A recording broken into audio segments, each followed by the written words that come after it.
Hola a todos. Bueno, soy David Barral y voy a hablar de criptografía cuántica.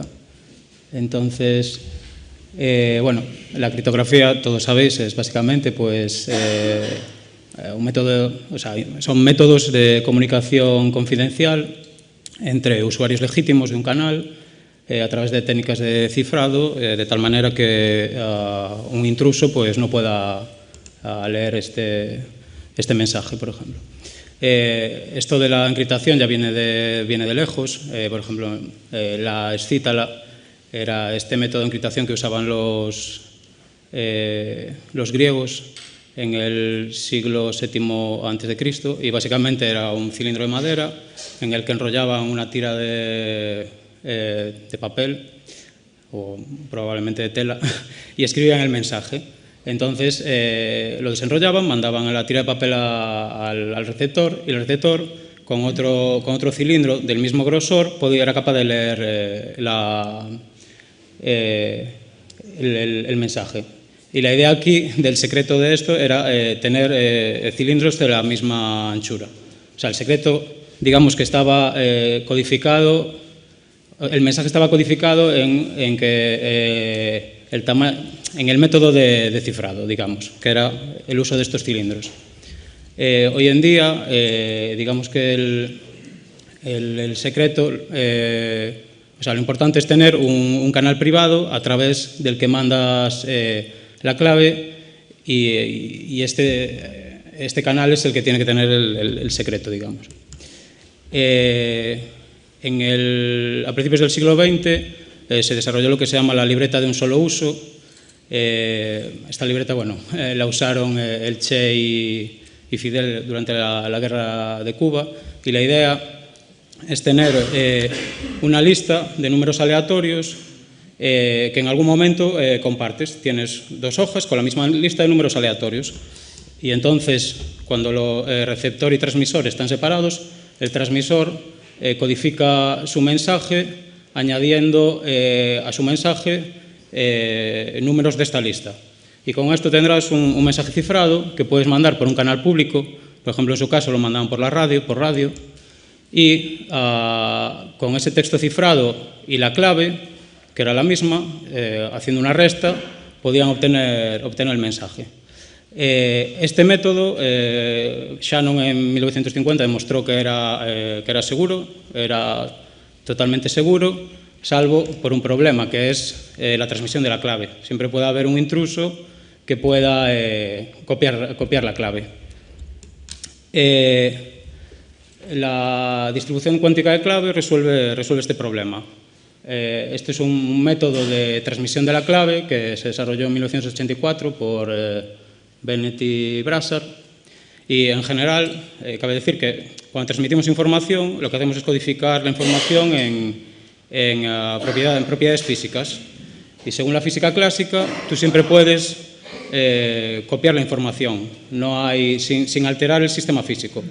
Entonces, un intruso en el canal siempre podrá coger esa información, leerla, sin que se modifique la información. De tal manera que tú, si estás en el canal de transmisión, no vas a saber si alguien se introdujo. Sin embargo, cuando utilizas la mecánica cuántica, hay ciertas propiedades que se llaman complementarias y esas propiedades tienen la característica de que cuando mides una, afectas directamente a la otra.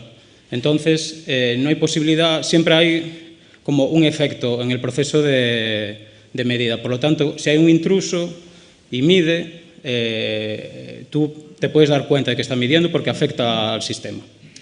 Y la otra propiedad que se utilizó en este protocolo es lo que se llama el teorema de no clonaje, que es de no clonación, que básicamente, bueno, es que no se pueden copiar perfectamente estados cuánticos. No me voy a meter en eso, pero es un teorema importante. Entonces, en comunicaciones cuánticas, el método de comunicación más habitual, digamos, y el mejor es utilizar la luz. Y como necesitamos sistemas cuánticos, pues vamos a utilizar fotones. Y los fotones, como sabéis, pues tienen propiedades de onda y partícula a la vez. Entonces, para codificar la información podemos elegir un grado de libertad, por ejemplo, la polarización. La polarización es la vibración transversal de la luz cuando se propaga. Entonces, por ejemplo, con un láser, con una lámina polarizadora, puedes elegir si la luz se propaga con esta vibración transversal o esta o cualquier otra. Esto, por ejemplo, si tenéis gafas de sol polarizadas, las gafas de sol polarizadas, cuando el sol está abajo, la luz que se refleja en una superficie, casi toda está polarizada horizontalmente. Entonces, las gafas de sol cortan esa luz polarizada, esa polarización, y solo dejan pasar la otra. Entonces, con eso evitas los destellos del sol cuando está abajo. Digamos, entonces los fotones van a tener esa propiedad, la polarización. Y por otra parte, los fotones son partículas. Y cuando tú escoges una polarización de un fotón y lo intentas medir, si tu aparato de medida está midiendo bien esa base, digamos, si está midiendo ese tipo de polarización, te va a dar con toda certeza la polarización que tenía. Sin embargo, cuando eliges otra base, es decir, si el fotón viene polarizado así y tu aparato de medida mide este tipo de polarizaciones cruzadas, lo que va a ocurrir es que te va a salir un valor aleatorio, porque el fotón solo se puede ir a uno de los dos valores. Entonces te aparece un proceso aleatorio, completamente. Esto en física clásica no pasa porque la luz, al final, si tú midieras, lo que verías es que la intensidad se te va 50% a un lado, 50% al otro. Pero en cambio, cuando envías un fotón, el fotón no se puede dividir y se va a ir a una salida o a la otra. Y esto es lo que se utiliza en el protocolo más clásico de distribución cuántica de claves.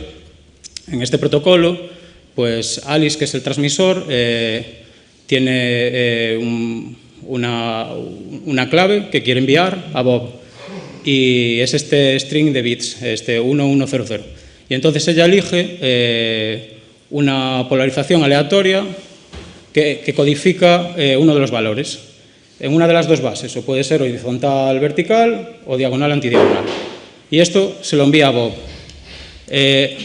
Bob, cuando mide, va a tener que elegir uno de los procesos de medida, o horizontal vertical o diagonal antidiagonal.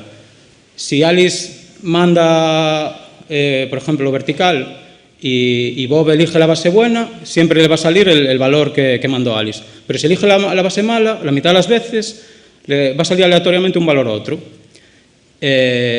Entonces, Bob eligiendo esa base, lo que va a ocurrir es que a veces va a acertar y a veces no.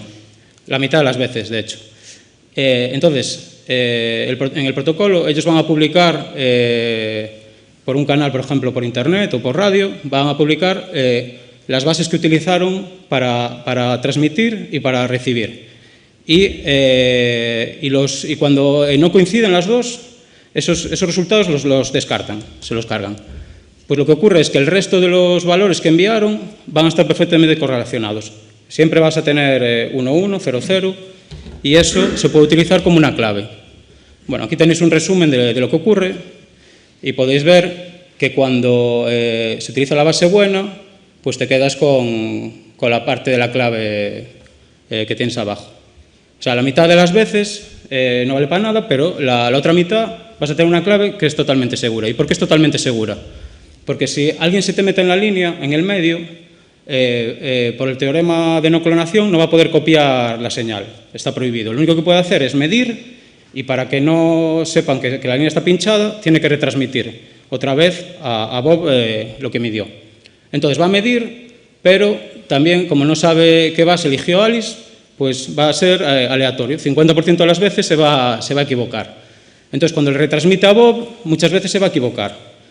Y aquí la clave de todo esto está ahí. Es que cuando Alice y Bob chequean las bases que utilizaron, van a ver que en vez del 50% van a tener un error más grande, el 60%, el 70%, y esto les da información de que hay alguien pinchando la línea. Entonces, esto está demostrado que es totalmente seguro. Lo que vamos a hacer nosotros en el CESGA es utilizar este tipo de codificación de señal en una línea de fibra óptica de 100 kilómetros entre el CESGA y el Vigo Quantum Communication Center.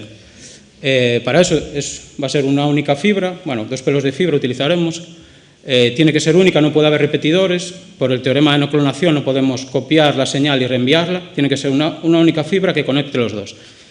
La fibra está en licitación ahora mismo y bueno, estamos en proceso de comprar los equipos porque bueno, la criptografía cuántica digamos que es la tecnología más madura y ya hay equipos de cripto. Y también bueno, estamos explorando unos casos de uso para hacer un link transnacional de Galicia con el resto de España, utilizando en las partes que haya fibra de criptografía, fibra con QKD, y si no, protocolos que se llaman de criptografía postcuántica, que son protocolos clásicos, pero para los que todavía no se conocen, digamos, métodos utilizando ordenadores cuánticos que puedan romper la señal. Y bueno, esto es todo. Este es el equipo de comunicaciones cuánticas, Natalia, Yago, Juan y yo, y con eso, gracias.